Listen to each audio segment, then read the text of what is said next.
നമ്മൾ ചില കാര്യങ്ങൾ ഈ ദുനിയാവിൽ നിന്ന് തന്നെ ചെയ്തു വെച്ചാൽ ആരും കൂട്ടിനില്ലാത്ത കൂരിരുട്ടായ ഖബറിൽ ഒരു ശിക്ഷയും പ്രയാസങ്ങളും കൂടാതെ നമുക്ക് കിടക്കാൻ സാധിക്കും.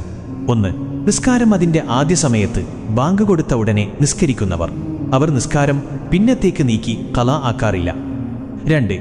വലതു കൈ കൊടുത്തത് ഇടതു കൈ അറിയാതെ ദാനധർമ്മം നൽകിയവർ. അതായത് അവർ കൊടുക്കുന്നത് റബ്ബല്ലാതെ വേറെ ആരും കാണൂല, അത്തരക്കാർ. 3. അധിക സമയത്തും ഖുർആൻ പാരായണം ചെയ്യുന്നവർ. എപ്പോൾ സമയം കിട്ടിയാലും ഖുർആൻ ഓതുന്നവർ. 4. നബിയുടെ സുന്നത്തു ധാരാളം ചെയ്യുന്നവർ. 5. എന്നും മുൽക്ക് സൂറത്ത് പതിവാക്കുന്നവർ.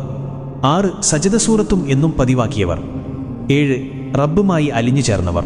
അവർക്ക് റബ്ബല്ലാതെ വേറെ ചിന്തയില്ലാത്തവർ. 8. മരണപ്പെടുന്നതിന് മുൻപ് ഇഖ്ലാസ് സൂറത്ത് ഓതി മരണപ്പെട്ടവർ. അപ്പോൾ ഓതാൻ കഴിയണമെങ്കിൽ ജീവിതത്തിൽ ഇത് ചൊല്ലൽ പതിവാക്കണം. നമ്മൾ ഇന്ന് ഇതുപോലെയുള്ളത് ചെയ്തു വെച്ചാൽ കൂട്ടുകാരും നാട്ടുകാരും വീട്ടുകാരും 3 പിടിമണ്ണ് വാരിയിട്ടു പോകുമ്പോൾ ഒറ്റക്കാവുന്ന ഒരു സമയം വരാനുണ്ട്. ഒരാളും തിരിഞ്ഞു നോക്കാനില്ലാത്ത സമയം. ഇന്ന് ഇത് ചെയ്തു വെച്ചാൽ ഇൻഷാ അല്ലാഹ് അന്ന് നമുക്ക് സന്തോഷിക്കാം.